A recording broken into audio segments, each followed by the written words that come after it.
Hello friends, जय श्री कृष्ण। मारा kitchen में तमारू स्वागत है। आज आपणे बनावीशुं मस्त मजानी गुजराती चटणी। जोईने तो तमने ख्याल आवी ज गयो हशे कि आ चटणी क्यांनी फेमस छे। तो आ चटणी रंगीला राजकोटनी छे। आ चटणी एटली टेस्टी बने छे ने के तेने जोईने ज मोढामां पाणी आवी जशे।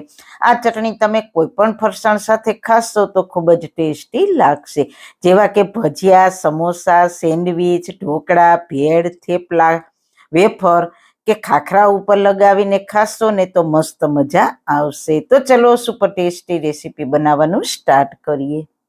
रेसिपी स्टार्ट कर्या पहेला जो तमने मारी रेसिपी गमती होय ने हजू सुधी चेनलने सब्सक्राइब ना करी होय तो प्लीज सब्सक्राइब करजो अने बाजुमां आपेल बेल आइकन प्रेस करजो एटले नवी नवी रेसिपीना नोटिफिकेशन मळता रहे। वाळना तमाम प्रकारना प्रश्नो सोल्व करतुं 42 जड़ीबूटीओथी बनावेलुं औषधि तेल जे अमे लोको जाते ज घरे तैयार करीए छीए। कोई पण केमिकल्सना उपयोग वगर बिलकुल नेचरल छे। 42 जड़ीबूटीओ भेगी करीने लोखंडनी कढ़ाईमां औषधि तेल तैयार करवामां आवे छे। जो तमारे खरीदवुं होय तो तेना ऑर्डर अमे लईए छीए। ऑर्डर कन्फर्म करवा माटे व्हाट्सएप नंबर स्क्रीन पर जोई शको छो। जो तमारे आ तेलनो पूरो विडियो जोवो होय तो तमने आ चेनल पर मળી जशे અને ડિસ્ક્રિપ્શન બોક્સમાં લિંક પણ મૂકેલી છે। સૌથી પહેલા સુપર ટેસ્ટી રેસીપી બનાવવા માટે મેં અહીંયા લીલા મરચાં લીધા છે। આ ચટણી બનાવવા માટે મરચાં થોડા તીખા હોય તેવા મરચાંની પસંદગી કરવાની, એટલે ચટણી ટેસ્ટી બનશે। સાથે બે નાના ટુકડા આદુના લેવાના ને એક વાટકી જેટલા સિંગદાણા લઈશું। આ સિંગદાણા શેકેલા નથી, કાચા જ સિંગદાણા છે। સાથે લીંબુ લઈશું। અહીં ચટણી થોડી દરદરી બનાવવાની છે, એકદમ ફાઇન પેસ્ટ નથી બનાવવાની। તો સૌથી પહેલા આપણે સિંગદાણાને વાટી લઈશું।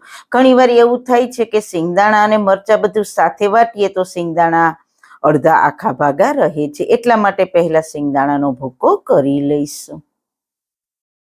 તો હવે આપણો સિંગદાણાનો ભૂકો તૈયાર થઈ ગયો છે। હવે મેં મરચાંને પણ સમારીને લીધા છે। જે વાટકીથી સિંગદાણાનો ભૂકો લીધો છે તે જ વાટકીથી એક વાટકી મરચાં લઈશું। આપણે આદુને પણ છાલ ઉતારીને ઝીણું સમારીને ઉમેરી દઈશું, એટલે આદુ મરચાં સાથે વટાઈ જાય। હવે સ્વાદ અનુસાર મીઠું ઉમેરીને બધી જ સામગ્રીને વાટી લઈએ। મરચાં સરસ વટાઈ ગયા છે અને કલર એકદમ સરસ લીલો છે। હવે સાથે આપણે સિંગદાણાનો ભૂકો તૈયાર કર્યો છે તે ઉમેરી દઈશું।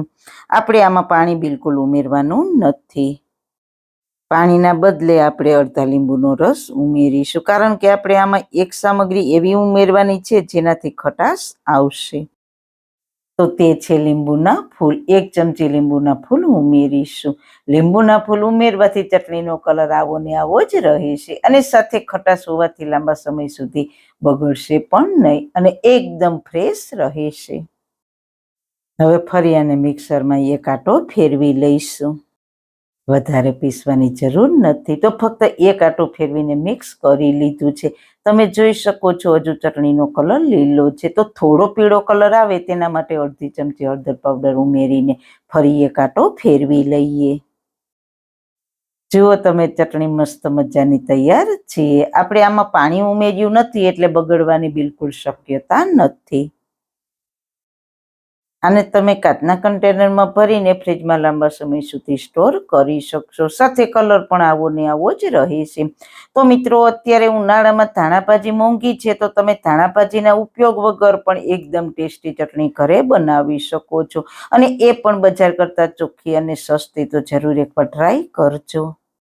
આ ચટણીને તમે ખમણ, સમોસા, ભજીયા, સેન્ડવીચ, ભેળપૂરી, થેપલા, વેફર સાથે સર્વ કરશો તો ખૂબ જ ટેસ્ટી લાગશે। આ ચટણીમાં થોડું પાણી ઉમેરીને લિક્વિડ જેવી ચટણી પણ આ રીતે બનાવી શકો છો। પછી તમે આ ચટણીનો ભેળ કે ચાટમાં ઉપયોગ કરી શકો છો। તો મિત્રો, તમને આ મારી ચટણીની રેસીપી કેવી લાગી? જો સારી લાગી હોય તો તમારા ફ્રેન્ડ્સ, ફેમિલીમાં શેર કરજો અને મારી ચેનલ પર નવા છો તો પ્લીઝ મારી ચેનલને સબસ્ક્રાઈબ કરજો અને બાજુમાં આપેલ બેલ આઇકન પ્રેસ કરજો, એટલે નવી નવી રેસીપીના નોટિફિકેશન મળતા રહે। ફરી મળીશું એક નવી જ રેસીપી સાથે। ત્યાં સુધી બધાને મારા જય શ્રી કૃષ્ણ।